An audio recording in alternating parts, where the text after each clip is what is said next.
하나님 말씀 보겠습니다. 신약성경 데살로니가전서 5장 18절 말씀입니다. 333페이지입니다.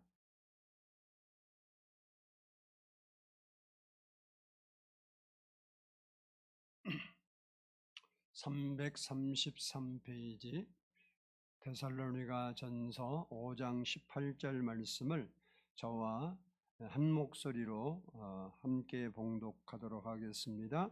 범사에 감사하라. 이것이 그리스도 예수 안에 너희를 향하신 하나님의 뜻이니라. 아멘. 이 시간에는 성가대의 찬양이 있겠습니다.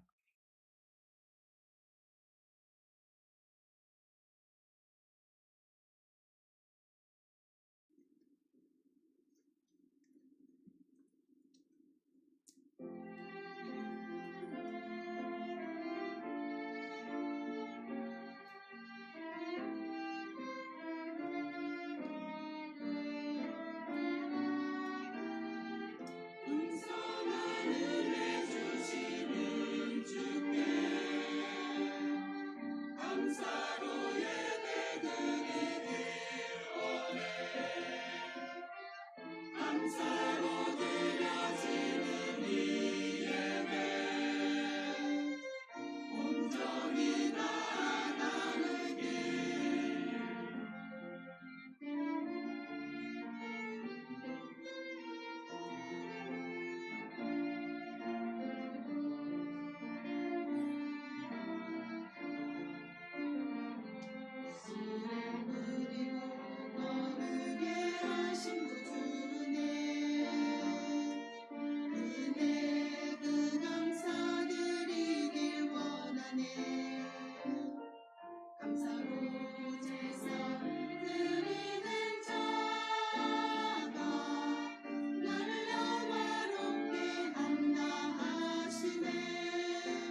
기도드리겠습니다. 사랑해 주님 감사합니다. 오늘도 이렇게 저희가 주님 앞에 나와서 말씀을 듣기 전에 머리를 숙였습니다. 하나님 말씀은 살아있고 운동력이 있다고 했습니다. 오늘 또 살아있는 말씀이 우리 마음에서 역사되게 해주셔서 그 말씀이 우리 안에 열매를 맺게 하시고 하나님께 더 가까이 가며 하나님의 은혜를 더 깊이 깨닫고 하나님의 인도를 받아 살아가는 저희들 되도록 은혜를 부어 주옵소서. 주께서 우리의 마음을 여시고 하나님의 말씀이 말씀되게 하시며 그 말씀이 우리 안에서 활력 있게 아버지 하나님 활동하는 말씀 되게 해 주옵소서. 감사드리옵고 예수님의 이름으로 기도드리옵나이다. 아멘. 할렐루야. 우리 옆사람과 한번 인사합니다. 감사는 당신을 행복하게 합니다. 했어요? 혼자라도 하세요? 네, 한번 따라서 합니다. 감사의 능력. 오늘 우리는 불평과 원망이 가득한 시대에 살고 있습니다. 대수롭지 않는 일에도 쉽게 짜증을 내고 화를 내고 불평하며 살아갑니다. 이런 모습이 어쩌면 세상에서는 자연스럽게 보일 수 있습니다. 그러나 하나님께서는 그리스도인들에게 이렇게 짜증이 나고 또 불평거리가 생기고 원망거리가 생기고 화날 일이 있을 때에도 감사하라 이렇게 말씀하고 있습니다.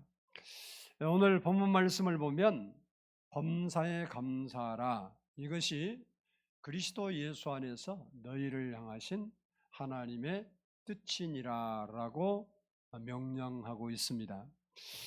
범사에 감사하란 말은 잘 될 때만 감사해라, 병이 나았을 때만 감사해라, 형편이 좋아졌을 때만 감사하라 라는 말이 아닙니다. 그렇게 좋은 일이 있을 때는 당연히 감사해야겠지만 일이 잘 안 풀릴 때도, 질병 중에 있을 때에도, 형편이 나빠도 감사하라 라는 말입니다. 다시 말해서 모든 일에 감사하며 살라는 말씀이 범사에 감사란 말씀입니다. 그러면 왜 하나님께서 범사에 감사하라고 했을까라는 겁니다. 말도 안 되는 이야기를 하나님이 하셔서 스트레스 받게 하는 것처럼 느낄 수 있는데 그 이유가 한번 따라서 합시다. 감사는 능력이기 때문이다. 감사는 능력이기 때문에 하라고 한 거예요. 다시 말하면 우리는 감사를 하려고 하면 무슨 조건이 충족돼야 감사한다고 말하고 있는데 하나님은 그게 아니라 감사 자체가 능력이기 때문에 감사라 그런 겁니다. 배고픈 사람이 왜 밥을 먹어요? 밥 먹으면 배부르니까 먹는 거죠. 그러니까 똑같아요. 감사도 감사를 하면 밥 먹으면 배부른 것처럼 감사의 능력이 나타나기 때문에 그렇습니다. 다시 말하면 이렇게 성경에서 감사라는 것을 보면 실제로 하나님께서 역사하시는 현장을 보면 먼저 감사가 나오는 것을 볼 수 있어요. 이것은 감사는 하나님의 능력을 경험할 수 있는 통로예요. 통로. 우리가 감사함으로 하나님의 살아계심과 하나님의 역사를 경험할 수 있는 그런 통로가 되기 때문에 그렇습니다. 세계의 많은 사람들에게 인권운동가로서 존경을 받아온 전 남아공 대통령 넬슨 만델라라는 분을 여러분이 잘 알고 있죠. 이분은 27년 동안이나 이렇게 그 비참한 감옥에서 옥고를 치러야 했습니다. 그가 추록할 때에 나이가 71세였는데도 불구하고 너무나 정정한 모습으로 출소를 하게 된 겁니다. 취재하러 갔던 기자들이 그 모습을 보고 어떻게 27년 동안이나 감옥살이를 했는데 이렇게 건강한 모습일 수 있습니까? 라고 질문을 했습니다. 그때 만델라 그때는 대통령이 아니지 그분이 이렇게 대답했어요. 나는 감옥에서 하나님께 늘 감사했습니다. 하늘을 보고 감사하고 땅을 보고 감사하고 물을 마시며 감사하고 음식을 먹으며 감사하고 강제 노동할 때도 감사하고 늘 감사했기 때문에 건강을 지킬 수 있었습니다. 기자들이 이렇게 묻는 것은 27년 동안 감옥살이에요. 요즘 감옥은 많이 좋아졌지만 과거의 분이잖아요. 그때는 이런 뭐 콩밥 먹는다 그러잖아요. 먹는 것도 부실하고 또 이렇게 강제 노역시키고 얼마나 힘들겠어요. 그러니까 얼굴이 환히 피해갈 일이 없죠. 그런데 이 만델라 이분은 하나님께 늘 감옥에서도 하늘을 보고 땅을 보고 뭐 음식 주는데 그것이 가난한 나라에서 또 뭘 얼마나 잘 나오겠어요. 감사할 게 뭐 있어. 집에 있으면 따뜻한 밥 먹을 건데. 그런데 그것도 감사하고 강제 노역을 하면서도 감사하고 그래 감사했더니 그 감사가 자기를 건강하게 출소하게 했다라고 말을 했습니다. 이분은 출록한 후에 노벨 평화상도 수상했고 그리고 흑인 최초로 남아공 대통령이 되는 영예도 얻었습니다. 그렇습니다. 감사는 놀라운 능력을 가지고 있습니다. 인생의 고난을 이기게 해줘요. 사람들이 조그마한 고난이 오면 그거 견디고 이기는 거 쉽지 않았습니다. 그래서 요즘 사람들은 쉽게 자기 목숨을 포기하는 경우가 많아요. 조그만 어려움 오면 살아서 뭐 하겠느냐, 차라리 죽는 게 낫겠다. 그리고 스스로 목숨을 끊어버리는 사람들이 많습니다. 그러나 감사는 이런 고난을 이기게 할 뿐만 아니라 고난을 축복으로 바꾸어 준다는 사실입니다. 그래서 이 시간에는 맥주 감사절을 맞이해서 감사하는 사람에게 나타나는 감사의 능력이 무엇인지를 살펴보고 우리도 감사의 사람들이 다 될 수 있기를 축복합니다. 첫 번째는 따라서 한번 합시다. 감사하면 기적이 나타난다. 우리는 대부분 기적이 일어나야 감사를 드립니다. 문제가 해결되고 병이 낫고 물질이 채워지면 비로소 감사합니다. 그러나 성경을 보면 기적의 법칙은 정반대예요. 감사가 먼저이고 그 뒤에 기적이 따라옵니다. 요한복음 6장 11절을 보면 예수께서 떡을 가져 축사하신 후에 앉아있는 자들에게 나누어 주시고 물고기도 그렇게 그들의 원대로 주시니라 라는 말씀이 나옵니다.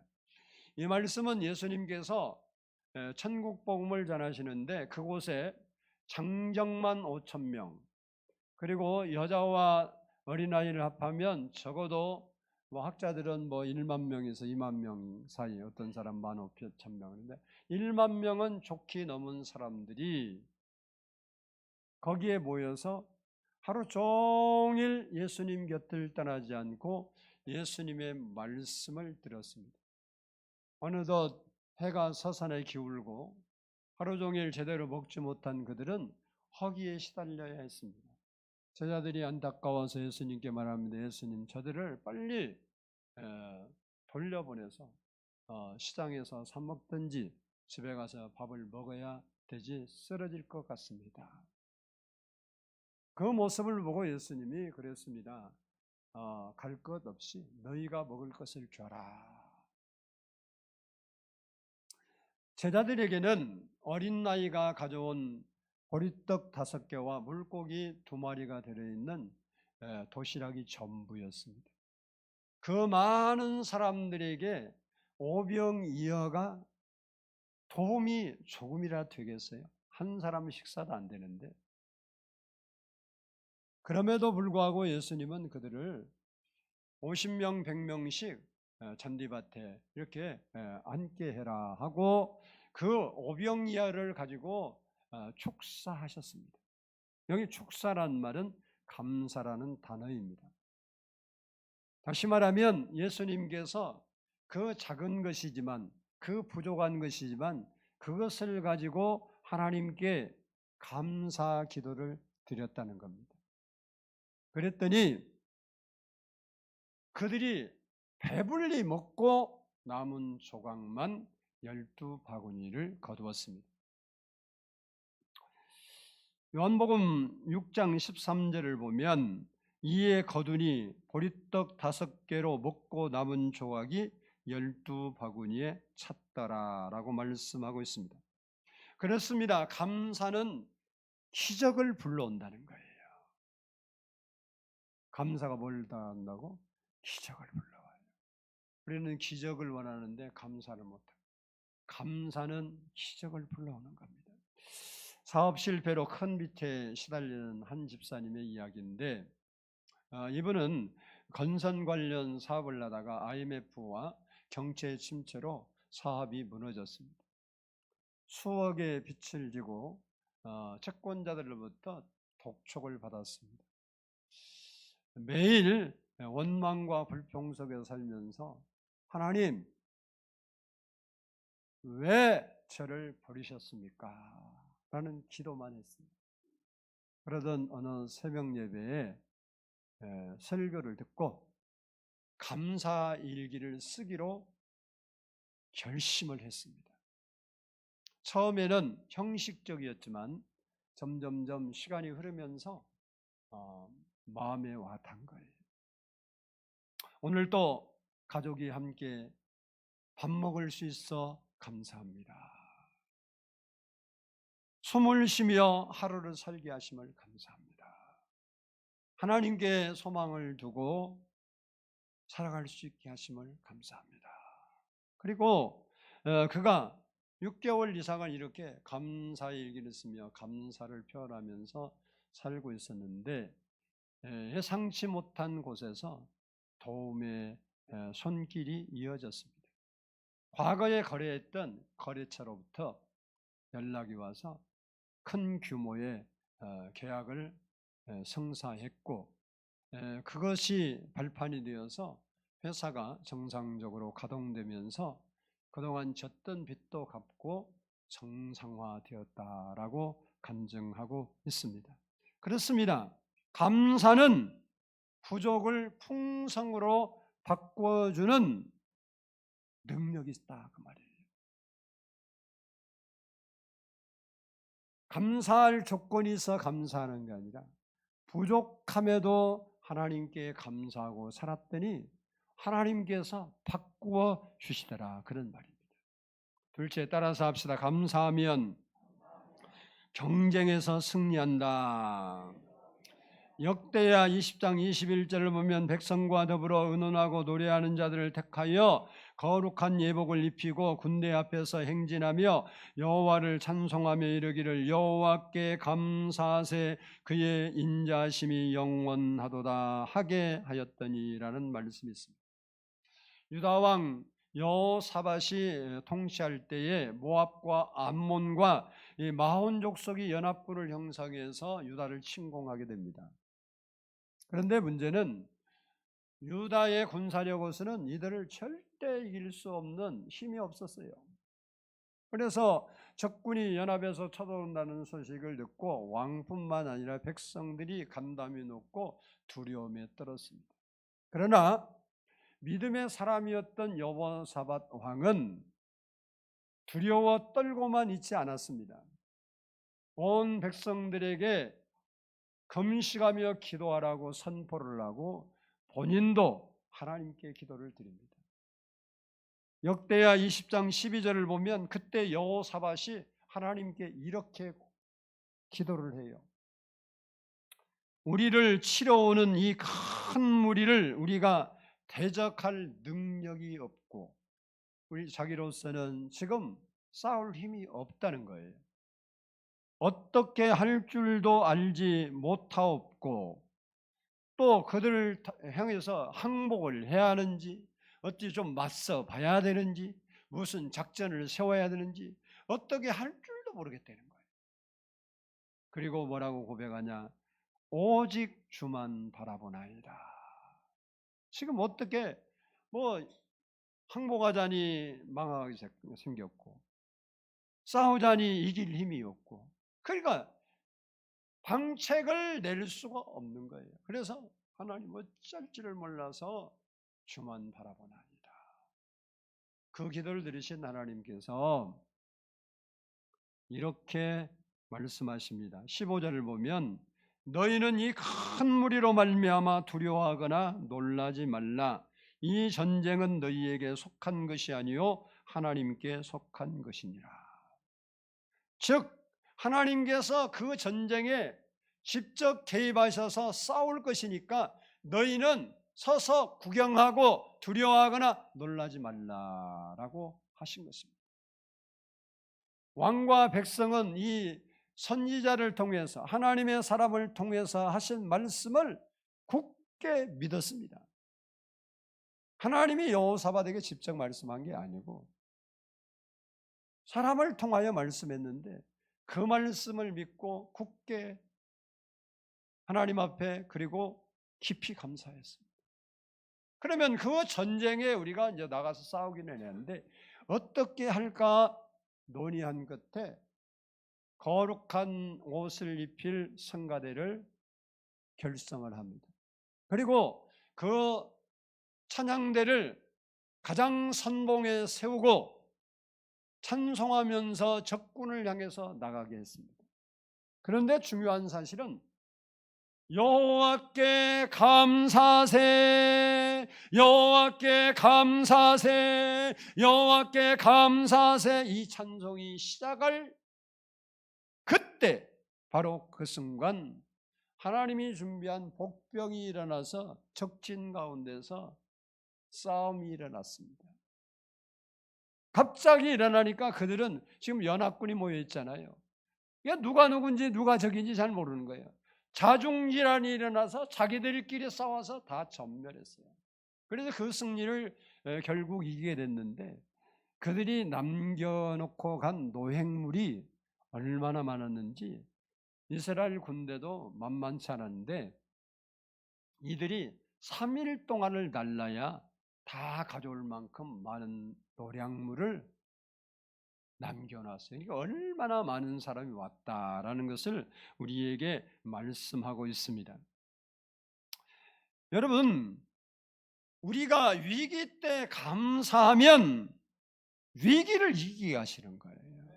우리는 감사할 조건이 있어야 감사해요. 아니 위기를 맞았을 때 오히려 여호사밧 왕처럼 하나님께 감사하세, 여호와께 감사하세, 여호와께 감사하세, 여호와께 감사하세 하는 그 찬송 소리가 일어나는 순간 하나님이 예비한 복병이 일어나는 거예요.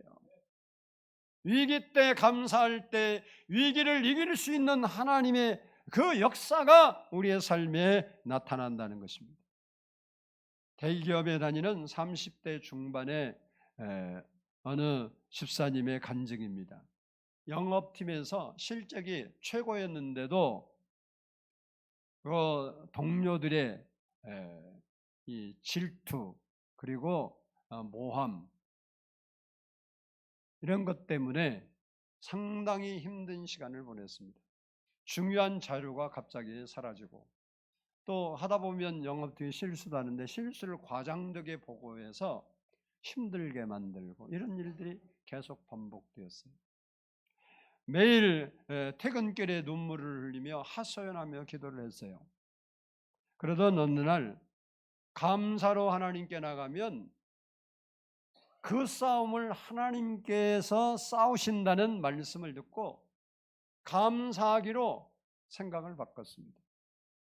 그리고 하나님, 이 어려움 속에서도 저를 깨끗게 하시고 연단하시니 감사합니다. 동료들을 주의 이름으로, 주의 사랑으로 축복합니다 라면서 감사했습니다. 회사에 가서 자기를 모함하는 사람들 누군지 왜 모르겠어요. 모함하는 사람 다 아는데 먼저 가서 인사하고 작은 일부터 도와주는 선을 행했습니다. 이렇게 6개월 정도, 5, 6개월 지났는데 회사에서 내부 조사가 진행되어 모함한 이 사건이 드러나게 됐습니다. 그래서 그 결과 이분이 팀장으로 승격하는 그런 반전의 역사가 일어난 겁니다. 이처럼 감사는 경쟁에서 승리하는 능력이 있습니다. 우리도 위기 때, 문제를 당했을 때 먼저 감사함으로 하나님께 나가면 위기와 문제를 이기고 경쟁에서 승리하게 된다는 사실입니다. 그래서 우리가 우리의 삶은 다 다른 말로 하면 전쟁이고 경쟁인데, 경쟁 사회에서 상대를 내가 모함하고 짓누르려고 해서 이기는 게 아니라 오히려 감사하며 살 때 하나님은 승리할 수 있도록 우리에게 능력을 주시고, 그래서 그 감사가 경쟁에서 이기게 하신다는 사실입니다. 여러분도 하루하루를 감사하며 살아가는 성도들이 되기를 축복합니다. 세 번째는 따라서 합시다. 감사하면 더 큰 축복이 임한다. 다시 감사하면 더 큰 축복이 임한다. 누가복음 17장 16절 19절을 보면 예수의 발 앞에 엎드려 감사하니 이는 사마리아 사람이라 그에게 이르시되 일어나 가라 내 믿음이 너를 구원하였느니라 하시더라라는 말씀이 있습니다. 누가복음 17장에는 인간의 의술로, 인간의 의학으로 절대 고칠 수 당시에 없었던 나병 환자 10사람이 예수님을 찾아왔습니다. 나병 환자는 건강한 사람 앞에 갈 수가 없기 때문에 멀리 떨어져서 예수님이 보이는 발치에서 큰 소리로 부르짖어서 예수 선생님이여 우리를 불쌍히 여기소서라고 부르짖어 기도했습니다. 예수님께서는 그들의 기도를 들으시고 가서 제사장들에게 너희 몸을 보이라 했습니다. 이 말씀은 구약에서는, 지금은 병원에 가야지만 구약에서는 나병을 진단을 내릴 때도 제사장이 내리고 완치 판결을 내릴 때도 제사장이 내립니다. 제사장이 나병이다 그러면 격리돼야 돼요. 그리고 나았다 그러면 다시 사회로 복귀할 수 있었던 그때였습니다. 그래서 이 말씀은 그동안 사회와 가족으로 격리되었던 그들에게 너희 몸이 깨끗하게 되었으니 이제 제사장에게 가서 보이고 가족에게로 돌아가라라는 말씀입니다. 그들은 그 말씀을 믿고 제사장들에게 자기 몸을 보이려 가다가 모두가 10사람 모두가 깨끗함을 받는 엄청난 경험을 하게 된 겁니다. 그런데 10사람 중 한 사람이 하나님께 그 자리에서 찬양을 드리고 영광을 드리고 예수님께로 곧바로 돌아와서 그 발 아래 엎드려 감사했습니다. 예수님은 그에게 내 믿음이 너를 구원하였느니라 라고 구원의 복을 더하여 주었습니다. 그렇습니다. 9명은 기도하고 응답을 받아서 육신의 질병은 고침받았지만 영적인 복은 받지 못했습니다. 그러나 이 한 사람은 육신의 질병을 고침받고 감사했더니 하나님께서 영혼 구원의 복을 주셨던 것입니다. 이처럼 감사는 받은 은혜를 더 큰 은혜로 연결하는 통로 역할을 합니다. 받은 축복을 더 큰 축복으로 이어주는 통로 역할을 하는 것이 감사다. 이미 한 사람이나 9사람이나 하나님의 은혜 속에서 큰 엄청난 치료의 경험을 했습니다. 그걸로 땡 한 사람은 더 이상 그에게 복이 임하지 않았지만 감사한 사람에게 더 큰 구원의 복이 임했던 것입니다. 그러므로 우리는 소소한 일에도 감사하며 살아야 된단 말이에요. 뭐 이런 게 감사할 일이요, 뭐 당연히 있는 일이 이게 아니고 사소한 일에도 우리가 감사하며 살 때 그 감사는 그보다 더 큰 곳으로 우리를 이끌어가는 통로 역할을 하기 때문에 그렇습니다. 마지막으로 따라서 합시다. 감사하면 평강의 복이 임한다. 빌립보서 4장 6절로 7절을 보면 아무것도 염려하지 말고 다만 모든 일에 기도와 간구로 너희 구할 것을 감사함으로 하나님께 아뢰라. 그리하면 모든 지각이 뛰어난 하나님의 평강이 그리스도 예수 안에서 너희 마음과 생각을 지키시리라 라고 말씀하고 있습니다. 인생을 살아가면서 우리를 힘들게 하는 것 중 하나가 마음의 불안과 염려입니다. 밤잠을 설치게 만드는 걱정거리가 밀려오면 사람들은 누구나 마음이 쉽게 무너져요. 그러니까 뭐 괜찮을 때는 큰 소리 빵빵 치지만 자기가 어려운 쪽에 딱 차면요, 아니 귀가 팍 죽습니다. 우리 마음이 쉽게. 그런데 본문을 쓴 사도 바울은 우리와 좀 달랐습니다. 그는 이 당시에 로마 감옥에 갇혀 있었기 때문에 불편하고 또 짜증나고 고통스럽고 불안하고 염려할 수밖에 없는 환경이었어요. 그런데도 그는 감옥에서 염려하거나 불안에 떨지 않고 오히려 기뻐하고 감사하고 평안을 누렸습니다. 그래서 빌립보 교인들에게 편지하면서 항상 기뻐하라. 내가 다시 말하노니 기뻐하라고 그렇게 말씀했습니다. 그리고 기쁨과 평안을 우리에게 유지하는 방법을 알려주셨습니다. 그것이 아무것도 염려하지 말고 다만 모든 일에 감사함으로 기도하라. 그리하면 모든 지각에 뛰어난 하나님의 평강이 너희 마음과 생각을 지키시리라라는 것입니다. 그렇습니다. 우리가 기도할 때 감사함으로 기도하면 하나님의 평강이 우리 마음과 생각을 지키시기 때문에 우리가 평안을 누릴 수 있는 것입니다. 즉 우리가 감사함으로 기도할 때 환경이 당장 바뀌지 않는다 할지라도 신기하게도 우리 마음에 있었던 두려움과 불안이 물러가고 평강이 임하게 되는 거예요. 이것은 누구나 경험할 수 있는 것입니다. 이유는 우리의 불안과 염려를 해결하실 수 있는 하나님이 우리 마음과 생각을 붙잡아 주시고 지켜 주시기 때문에 우리가 평안을 누릴 수 있는 거예요. 요즘 사람들은 우울증에 많이 시달리고 여러 가지 이번에도 어떤 제가 선교사님이 전화 왔더라고요. 한국에 나오게 됐습니다. 그래서 그 사모님이 조금 아프셨네요. 그래서 좀 어떠세요? 그랬더니 아직도 공황장애 때문에 힘들어하고 있다고 그러더라고요. 공황 가면 문제되는 게 공황장애.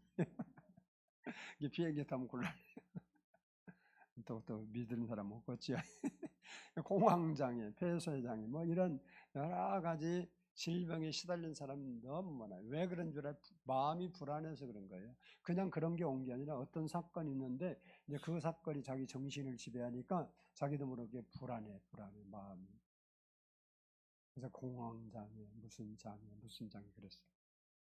근데 하나님이 우리 마음을 지키시면 그 불안한 마음, 염려되는 마음, 걱정한 마음이 다 사라지고 평강이 임한다 그 말이에요. 대구에 있는 교회에 출석하는 박미선 성도라는 분이 있는데 간호사 일을 하는 분이에요. 어느 날 갑작스럽게 암 진단을 받았어요. 얼마나 두렵고 불안하든지 밤잠을 이룰 수가 없었습니다. 그때 이분이 하나님 말씀을 붙잡았어요. 오늘 이 본문 읽어준 말씀인데 아무것도 염려하지 말고 감사함으로 하나님께 아뢰라. 이 말씀을 붙잡고 감사 일기를 쓰면서 항상 감사. 주님, 오늘 또 숨을 쉬게 하시니 감사합니다. 또 나에게 치료할 수 있는 병원을 주심을 감사합니다. 함께 기도할 수 있는 성도들이 있어 감사합니다. 하면서 감사를 했어요. 그랬더니 신기하게 그렇게 두렵고 불안해서 밤잠을 잘 수가 없었는데 그런 두려움과 불안이 싹 사라지고 마음이 평안해졌다는 거예요. 여러분, 말해 그렇지 남이 아플 때는 다 그거 아무것도 아니에요. 암도 요즘은 별 암 같지 않는 암도 있어요. 초창기에 발견하면요 별 암 같지 않은 것도 있어요. 뭐 갑상선암이나 또 전립선암이나 또 뭐 여자들 유방암이나 이런 건요 초기에 발견되면 한 1, 2기에 발견해서는요 아무 문제 생명의 지장이 큰 게도 없어요 요즘은. 그렇지만 그거 걸리기도 전에 어디에 요만한 혹이 있는데 좀 이상 징후가 있습니다. 조직 검사 해봐야겠습니다. 그러면 그다음부터 마음에 두근두근 불안, 걱정, 근심이 밀려와서 잠 못 자요. 남의 말할 때 그거 아무것도 아니에요 그러지만 자기가 걸리면 그런다니까. 그런데 하나님 말씀을 자고 감사하면서 했더니 신기하게 그런 두려움이 싹 사라지고 마음이 평안해진 거예요. 그래서 치료받는 과정에서도 두려움 없이 평안히 치료받고 결국 완전히 정상화되었다고 간증하고 있습니다. 여러분, 우리가 감사하면 하나님의 평강이 우리 마음을 지켜주신대요. 우리는 감사 조건이 있어야 된다고. 아니, 그게 아니고 감사한 조건이 없어. 그래서 불안해, 두려워, 염려, 걱정, 근심이 있어. 그런데도 불구하고 어찌할 바를 모르고 여호사밧 왕처럼 오직 주만 바라보나이다. 처분을 기다리고 있습니다. 이렇게 할 만큼 우리의 삶이 연약할지라도 하나님께 감사할 때 그 하나님이 우리의 마음을 지켜주시는 겁니다. 이처럼 감사의 능력은 우리가 감사할 때 기적을 불러와요. 감사할 때 경쟁에서 이기게 하십니다. 감사할 때 더 큰 복으로 연결해 주십니다. 감사할 때 우리 마음에 평안한 거예요. 여러분이 세상을 살면서 돈을 많이 가지고 권력을 많이 가지고 인기가 유명해도 한순간밖에 안 가요. 여기도 연세가 지극히 많으신 분들이 있는데 그분들한테 물어보세요. 뭐가 필요하냐? 그러면 건강이 필요하지. 건강에도 근심 걱정한 사람 건강도 안 해요. 그럼 뭐가 더 중요하냐? 마음 편안한 것이 최고지. 그런 거예요. 여러분이 하루하루 마음 편하게 살 수 있는 것은 감사의 조건 중에 가장 큰 걸 믿으시기 바라요. 내가 그래도 근심 걱정 안 하고 평안히 살 수 있는 것이 하나님이 내 마음을 평강으로 지켜주시기 때문에 그래요. 근데 누구에게 이 은혜를 범사에 우리가 좋은 일이든 나쁜 일이든 하나님께 감사하며 살면 하나님께서 우리의 마음을 평안으로 지켜주신다는 거예요. 평안으로. 그래서 여러분이 늘 범사에 감사하면서 살아감으로 감사의 능력을 누리며 살 수 있는 여러분 될 수 있기를 주의 이름으로 축복합니다. 기도하겠습니다.